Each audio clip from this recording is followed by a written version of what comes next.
여러분 안녕하십니까?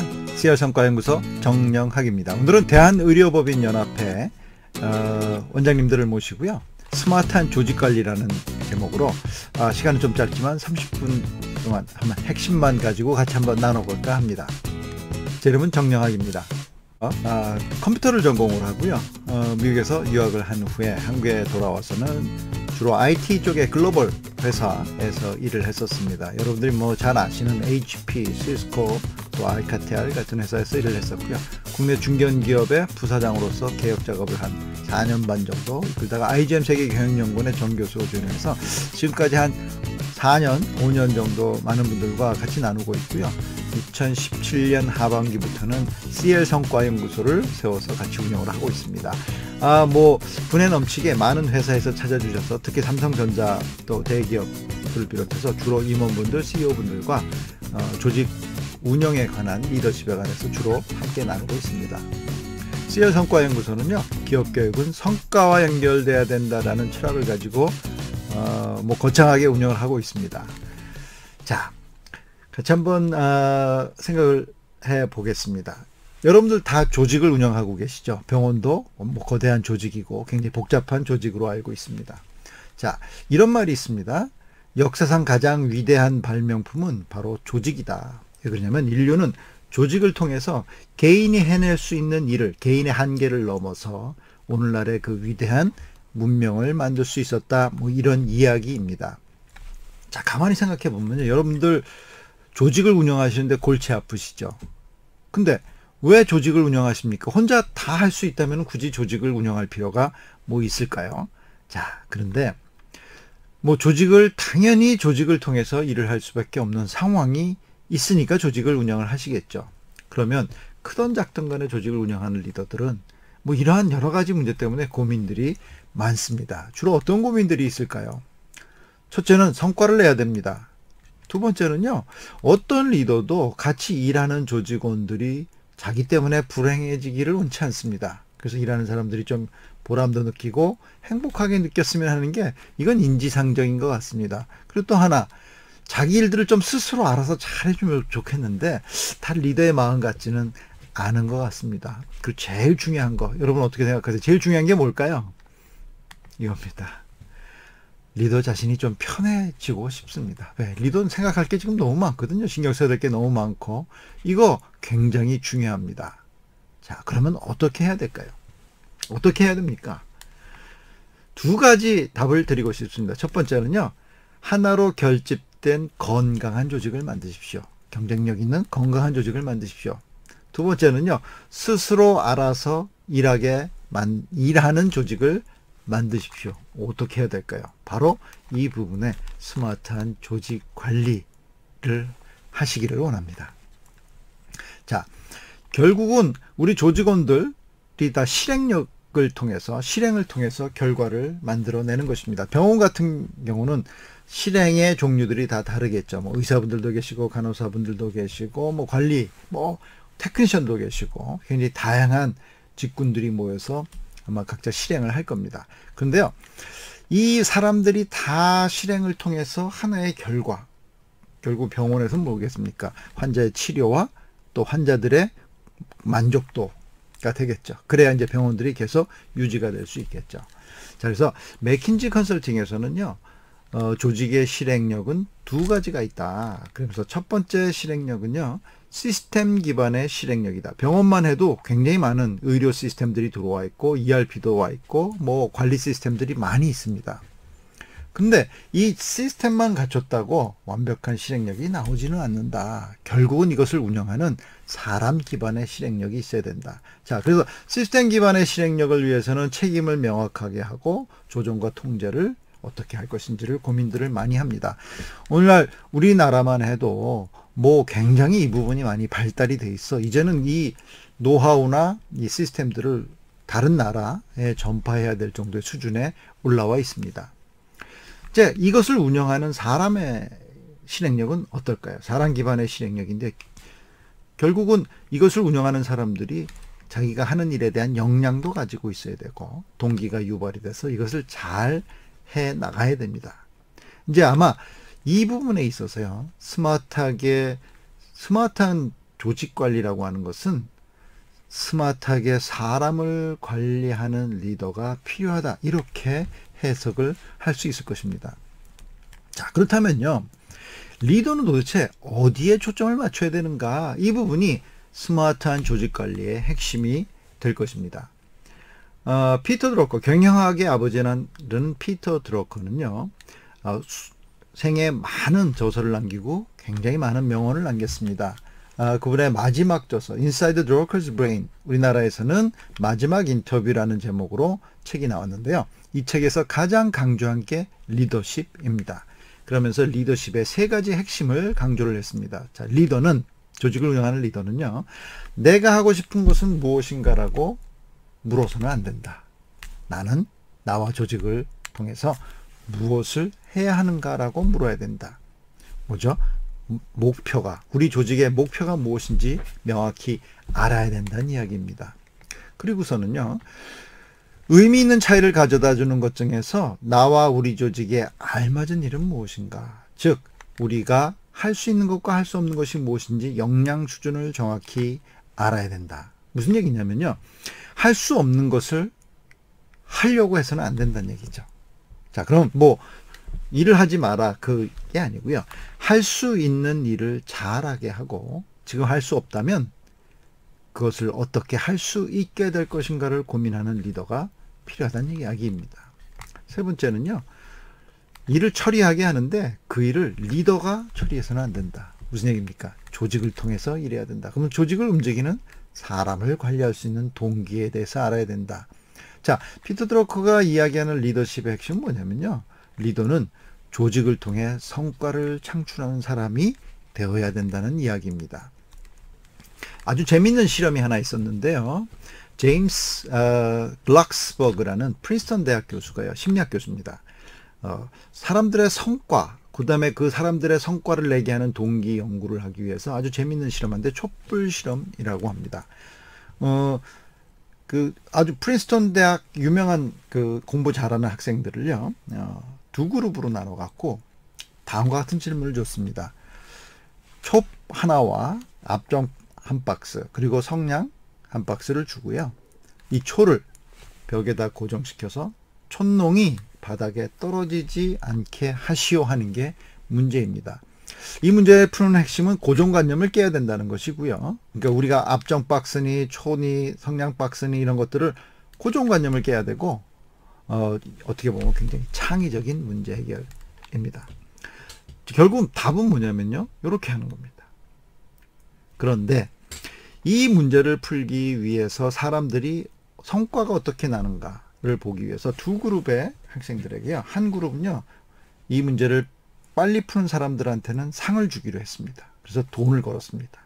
그리고 한 그룹은요, 돈을 건 것이 아니라 얼마나 잘 푸는지 한번 측정해 보겠다 하고 문제를 냈습니다. 자, 어느 그룹이 문제를 더 빨리 풀었을까요? 왼쪽에는요, 여러분 보시기에 왼쪽에는 그냥 측정만 하겠다는 팀이고요, 여러분 보시기에 오른쪽은요, 상금을 걸었습니다. 자, 왼쪽이 빨리 풀었다고 생각하시는 분, 오른쪽이 빨리 풀었다고 생각하시는 분, 상식적으로 보면 오른쪽이 당연히 빠르겠죠. 상을 주었으니까요. 그런데 재미있는 현상이 나타났습니다. 오른쪽에 있는 그룹의 학생들이요, 왼쪽에 있는 사람들보다 3.5분 정도, 평균 시간이 3.5분이 더 걸렸다는 것이죠. 평균이 3.5분이 걸렸으니까 이게 정말 그 문제를 풀었던 학생들이 굉장히 우수한 학생들인데 굉장히 우리가 상식적으로 이해하기 어려운 결과가 났습니다.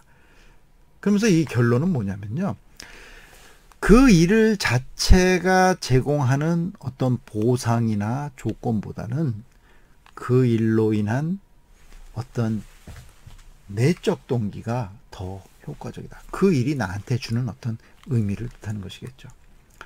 자, 또 하나 다른 재미있는 사건을 하나 보도록 하겠는데요.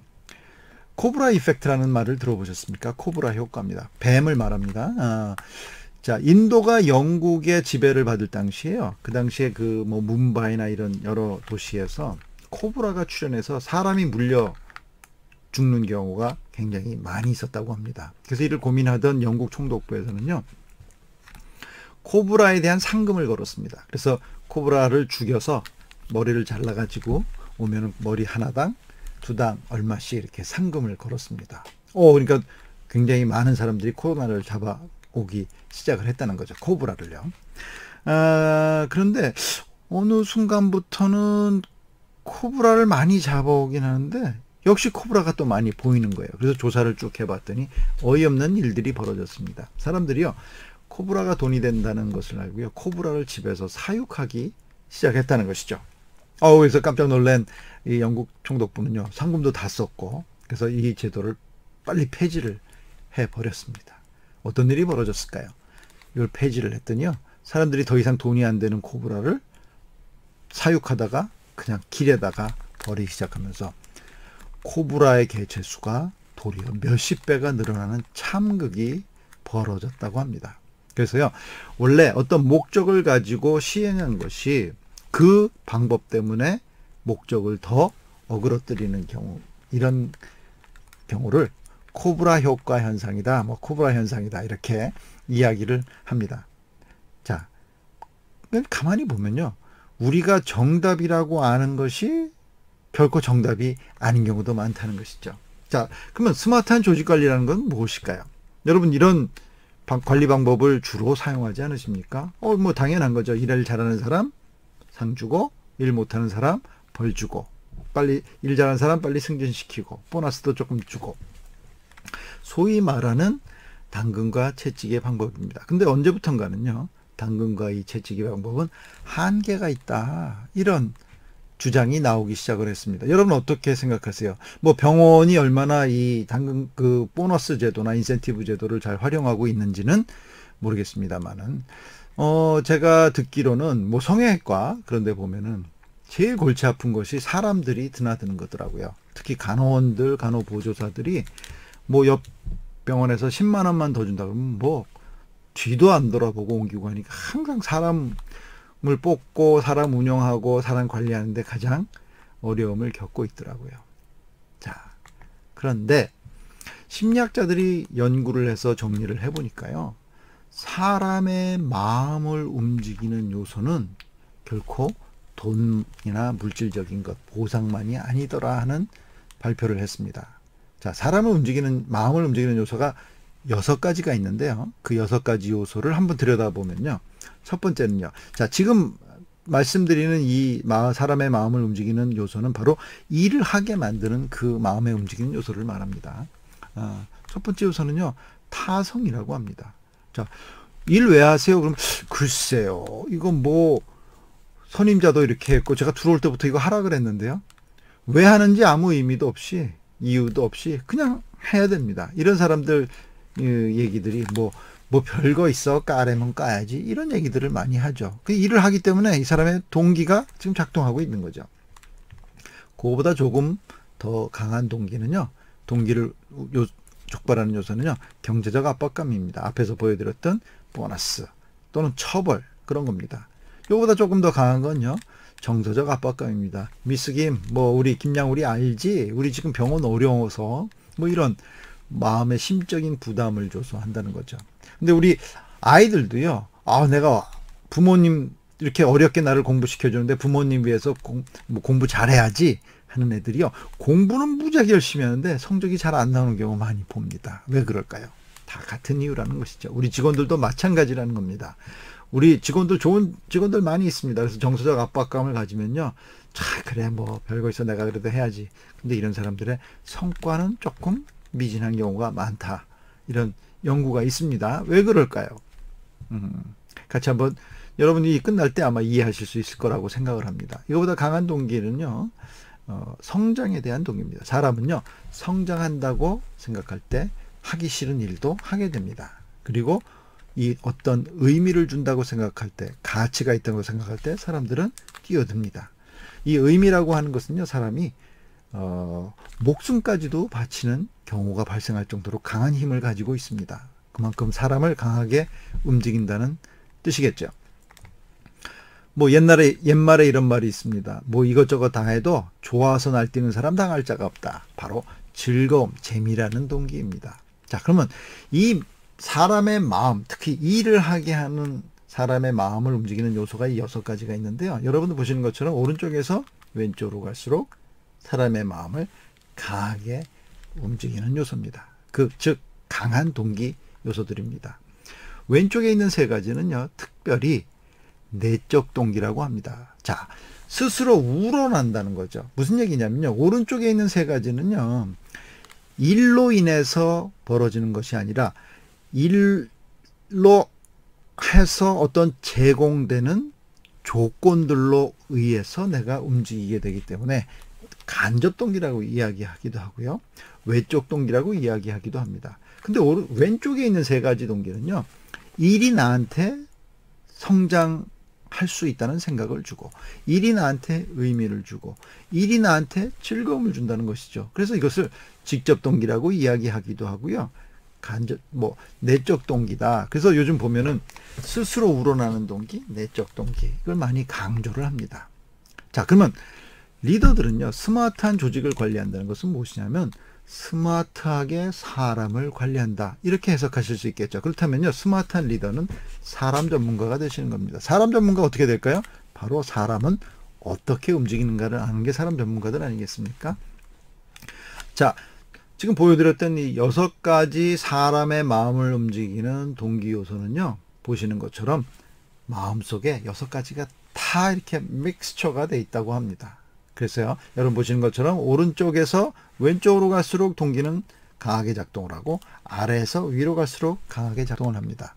왼쪽에 있는 3가지를요, 일과 내가 직접 관계가 져 있다. 그래서 직접 동기 또는 굉장히 동기가 강하게 작동한다 해서 고차원 동기라고 이야기하고요. 오른쪽에 있는 3가지는요, 동기가 낮게, 어떤 때는 동기가 도리어 하나니만 못하게 마이너스 역작용을 낸다. 그래서 저차원 동기라고 이야기를 합니다. 자, 그러면 결국은요, 스마트하게 조직을 관리하는 사람들은 이 고차원적인 동기를 강하게 활용하는 사람들이겠죠. 자, 근데요, 사람은요, 무엇을 향해 갈까요? 결국은 이것은 사람을 움직이는 요소와 같은 이야기입니다. 결국은요, 사람은요, 행복을 추구합니다. 그러면 사람 마음속에는 행복감을 느끼게 하는 요소들이 있다 그래요. 그 요소가 무엇인지 행복을 연구하는 우리 최인철 교수님 동영상 잠깐 보도록 하겠습니다. 이거는 우리 영혼이 살아 숨쉬는 겁니다. 근데 우리를 살아 숨쉬게 만드는 영양소에는 뭐가 있을까? 그것을 먼저 규정을 해야 그것들을 얻기 위해서 도대체 우리가 어떤 활동을 할 것인지 답을 얻을 수 있기 때문에, 우리 몸에는 3대 영양소가 있다고 학교 때 배웠습니다. 기억나시나요? 탄수화물, 단백질, 지방. 그렇죠? 우리 몸은 이 3가지의 영양소를 필요로 합니다. 심리학자들의 연구에 따르면 우리의 영혼도 3가지의 영양소를 필요로 한다는 겁니다. 이 3가지 영양소가 잘 공급이 되면 소위 행복한 삶을 살 수 있지만, 이 3가지 중에 뭔가 결핍되게 되면 마치 식물이 시들어가듯이 우리의 영혼이 시들 수가 있다. 근데 그 3가지를 다음과 같이 이야기할 수가 있습니다. 하나는 자유의 상태입니다. 혹은 자율의 상태, 혹은 자발성의 상태예요. 그러니까 사람들이 가장 불행함을 느낄 때가 언제냐면 억지로 뭔가를 해야만 할 때, 그리고 억지로 해야만 하는 것들이 온통 내 일상을 뒤덮고 있을 때, 하고 싶어서 하는 것들이 없고 해야만 하는 것들로 가득 차 있을 때 우리의 영혼은 시들게 되어 있습니다. 그래서 첫 번째 우리 영혼의 그 핵심적인 에너지는 뭐냐면 자유의 상태. 두 번째 상태는, 사람들은 열등감을 경험할 때 굉장히 불행합니다. 어떤 일을 하는데 잘 못한다라는 피드백만을 계속해서 경험하고 있을 때, 그러니까 인간을 살아 숨쉬게 만드는, 영혼을 살아 숨쉬게 만드는 에너지는 뭐냐? 내가 무슨 일을 하는데 성과가 난다, 내가 잘한답니다. 사람들에게 결코 건드리지 말아야 할 것들을 얘기할 때 우리가 영린이라는 표현을 씁니다. 용의 목에 비늘이 있는데 다 같은 방향인데 하나만 반대 방향으로 돼 있다. 그걸 건드리면 반드시 죽게 되어 있다. 그러니까 사람에게 건드리지 말아야 할 게 있어요. 그게 뭐냐? 너는 왜 이런 것도 못하느냐? 못한다라는 말을 하는 것이 사실은 사람들의 영리를 건드리는 것과 똑같습니다. 그 이유는 사람들은 유능하다라는 느낌을 갖고 싶어 하기 때문에 그래요. 그러니까 두 번째 우리 영혼의 요소는 유능감입니다. 세 번째, 우리를 살아 숨쉬게 만드는 것은 좋은 관계예요.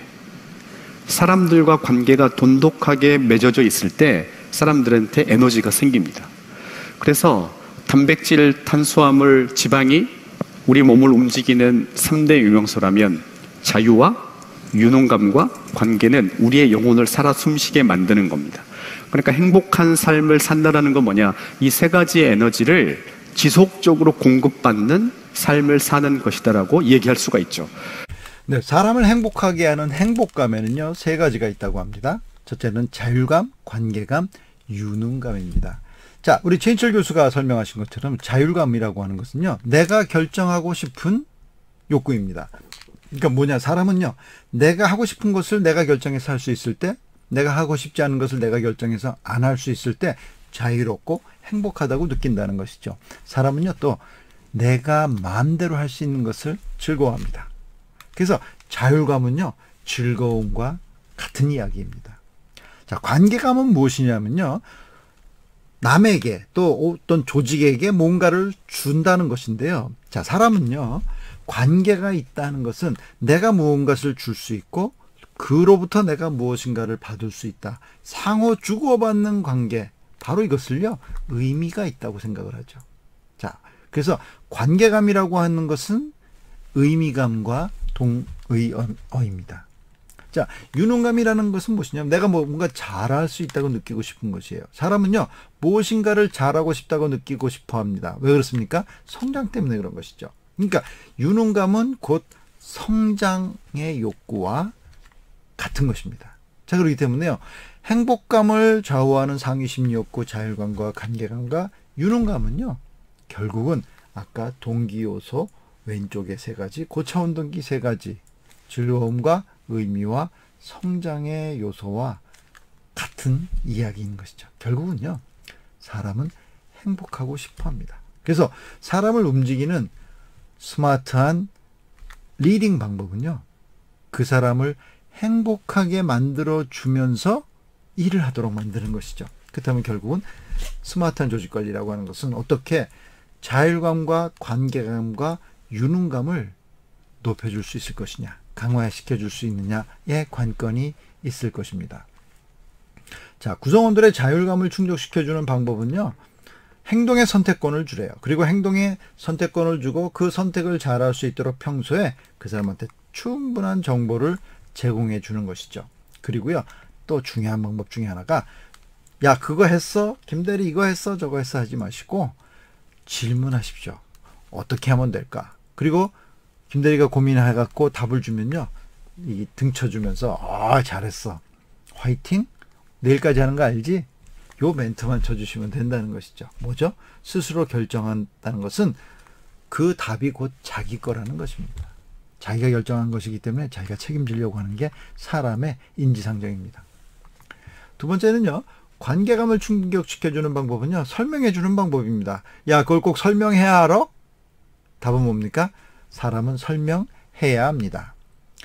10길 물속은 알아도 한 길 사람 속은 알 수 없다라는 말이 있지 않습니까? 결국 사람은요, 사람의 마음을 알 수 없습니다. 어떻게 해야 합니까? 내가 최선을 다해서 설명해 줄 때 합니다. 우리 조직원들한테요, 지금 하찮은 일, 그 하나가 우리 환자들의 생명을 살리는 일이고 환자들의 기쁨을 즐겁게 해주는 일이라고 의미를 부여할 때 사람들은요, 그 의미를 이해하고 자기 것으로 만들려고 합니다. 설명해야 합니다. 자, 유능감을 충족시켜주는 방법은요, 우리가 성장 목표를 강조해 주는 건데요, 목표를 달성하고 우리가 목표 설정한 거, 비즈니스적인 목표, 또 과업, 업무 목표, 이런 것들을 항상 습관적으로 강조를 하지만, 그것도 중요하지만 우리 조직원들에게 성장을 목표도 강조해 주고, 그리고 끊임없이 무엇을 배웠는지 질문해 보는 거죠. 자, 우리가 아이들을 키울 때 집에 가면 오늘 뭐 배웠어? 이게 바로 아이들의 성장감을 촉진시켜 주는 겁니다. 이 성장감이라고 하는 것은요, 아이들 육아할 때 보세요. 이 걷지도 못하는 애들이 계속 일어나서 뛰려고 그러다 넘어지면서 다치고 해서 엄마 마음을 아프게 합니다. 뭐죠? 사람은요, 끊임없이 성장하고 싶어 합니다. 성장하는 사람이 성공합니다. 그래서 어떤 분은요, 인생은 성공에 관한 것이 아니라 성장에 관한 것이다, 이런 이야기를 합니다. 사람을 움직이는 방법입니다. 자, 오늘 뭐 시간이 많지 않아서 여러분들한테 어떻게 사람들을 스마트하게 움직일 수 있게 하느냐, 어떻게 보면 동기에 관련된 강의였었습니다. 그런데 이 사람을 관리하는 그 리더가 아무리 좋은 방법을 쓰고 하더라도요, 그 사람이 신뢰를 받지 못하면 사람들이 따라가지 않습니다. 결국은 리더는 조직을 통해 일하는 사람인데 그 조직원들이 리더를 따라가지 않는다면 뭐 성과를 내기는 대단히 어려울 것입니다. 자, 그렇다면 조직에서 신뢰받는 리더가 되기 위해서는 어떻게 해야 될까요? 뭐 굉장히 여러 가지가 있지만 한번 신뢰를 받는 것이 왜 중요한지 제가 한번 예를 한번 보여드리겠습니다. 지금 우리 리더가 이끄는 조직이 같이 어떤 공간에서 일을 하고 있습니다. 근데 이 건물에 불이 났습니다. 연락이 왔습니다. 지금 지체할 시간이 없으니까 모두 뛰어내리세요. 빨리 직원들 대피시키세요. 그래서 설명할 시간이 없으니까 리더가 우리 조직원들을 향해 소리칩니다. 자, 빨리 뛰어! 창 밖으로 뛰어! 설명할 시간이 없습니다. 이렇게 소리를 치자 두 가지 현상이 나타납니다. 첫 번째는요, 모두 뜁니다. 이유는 딱 한 가지. 그분이 뛰라 그래서 뜁니다. 무슨 일인지 모르겠지만. 자, 그런데 다른 경우는 없을까요? 뛰어 그랬더니 안 뜁니다. 한 명도 안 뜁니다. 그러면서 서로 멀뚱멀뚱 쳐다보기만 합니다. 왜 안 뛰었을까요? 그 사람이 뛰라 그래서 안 뛴 겁니다. 바로 신뢰받는 리더이냐 아니냐는 위급 상황에서 조직을 죽일 수도 있고 살릴 수도 있다. 자, 그러면 신뢰받는 리더가 되기 위해서 어떻게 해야 될까요? 신뢰를 이루는 기둥이 세 가지가 있습니다. 첫째는요, 리더는 항상 일관된 모습을 보여줘야 됩니다. 그리고 리더는 공정하게 조직원들을 대해줘야 됩니다. 그리고요, 리더는 끊임없이 항상 성과 지향적인 성과 창출의 모습을 보여주어야만 조직원들이 신뢰를 한다고 합니다. 근데 여기서 이야기하는 신뢰는요, 나 너 믿어 하는 우리가 사회에서 일반적으로 쓰는 그런 신뢰가 아니라 비즈니스를 하는 조직에서 필요한 신뢰는 바로 예측 가능함에서 오는 신뢰라 그래요. 무슨 얘기냐? 우리 조직원들이요, 그 리더를 평소에 관찰하면서 이 사람은 이때는 이렇게 행동하겠구나 하고 예측 가능하게 해줄 때 사람들은 따라간다 그래요.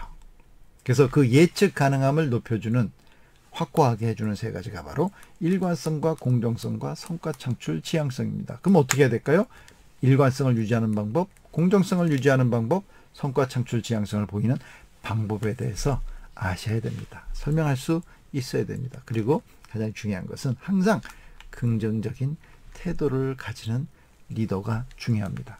그래서요, 여러분들 좋은 리더를, 중간 리더를 뽑고 싶으십니까? 그러면 오늘 말씀드린 것처럼 이 사람이 조직이라는 거에 대해서 어떻게 운영을 할지, 자기 나름대로 리더십에 대한 생각을 갖고 있는지, 또 신뢰에 대해서 어떻게 생각하고 있는지, 그 방법들에 대해서 고민한 흔적이 있는지, 이것만 보셔도 그래도 어느 정도는 수준을 갖춘 리더들을 필터링 하실 수 있을 거라고 생각을 합니다. 오늘 시간이 많지 않은 가운데서 스마트한 조직 관리 어떻게 해야 되는가 했는데, 실은 첫 번째 답은 제가 드리진 못했습니다. 하지만 여러분들 건강한 조직을 먼저 만드셔야 됩니다. 그 리더들이 건강한 조직은 어떤 조직인지에 대해서 제대로 이해하고 있는지 같이 논의하시면서 건강한 조직에 대한 정의를 한번 내려보시기 바라고요. 두 번째는요, 스스로 알아서 일하게 만드는, 즉 리더가 스스로 알아서 일하도록 동기를 잘 관리할 수 있는 동기 전문가들을, 우리 중간 리더들을 만드신다면요, 아마 큰 걱정을 좀 덜으실 수 있지 않을까, 그렇게 생각을 합니다. 네, 여러분, 오늘 시간이 많지 않아서요, 너무 핵심만 갖고 이야기를 하다 보니까 뭐 이해가 좀 떨어질 수도 있을 것 같아서 약간 걱정이 되긴 합니다만, 오늘 포인트만 잘 새기셔도요, 많은 도움이 되실 거라고 생각을 합니다. 혹시 오늘 강의에 재밌게 들으셨고 조금 아쉬움이 있다면 리더 반성문이라는 책을 한번 읽어보시면 더 많은 얘기가 있고요. 그리고 유튜브에 가셔서 제 이름 정명하 또는 리더 반성문이라는 걸 치시면 꽤 많은 동영상들을 제가 계속 올리고 있습니다. 그리고 오늘 제가 들었던 강의는 유튜브에도 올려서 다시 한번 들으실 수 있도록 하겠습니다. 혹시 질문이 있으시거나 다른 요청사항이 있으시면 아래에 보이는 이메일이나 전화번호로 연락을 주시고요. 페이스북에 제가 운영하는 블로그가 있습니다. 거기 가시면 많은 참고할 만한 자료들이 있으니까 참고하시기 바랍니다. 자, 대한의료법인연합회 앞으로 더욱 발전하시고요. 우리 국민들에게 항상 의미를 주는 또 소중한 그런 단체가 되기를 국민의 한 사람으로서 바라겠습니다. 오늘 초청해 주셔서 영광으로 생각합니다. 감사합니다.